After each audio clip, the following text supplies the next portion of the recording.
Everyone, আজ হচ্ছে রথযাত্রা, তাই জন্য রথ দেখতে এবং রথ টানতে আমিও বেরিয়ে পড়েছি। এই রথ হচ্ছে আমাদের এখানকার মধ্যে সবথেকে বড় রথ, যেখানে সামিল হয় হাজার হাজার মানুষ শুধুমাত্র ভগবানকে একবার দর্শন করতে আর রথের দড়ি টানতে।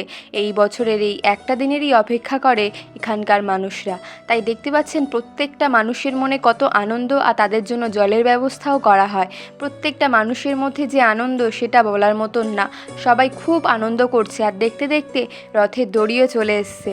এই দিনটার জন্যই আমি ছোটোবেলা থেকে সবসময় অপেক্ষা করতাম কখন ভগবান তার মাসির বাড়িতে যাবে আর আমরাও ভগবানকে দর্শন করার মতন সুযোগ পাবো।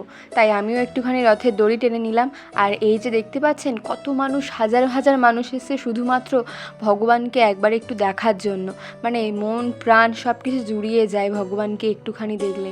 তো বন্ধুরা, কেমন তোমাদের রথযাত্রা কাটলো আমাকে কমেন্ট করে জানিও। তো লাগলে অবশ্যই লাইক কমেন্ট শেয়ার, চ্যানেলটাকে সাবস্ক্রাইব করে দিও। টাটা।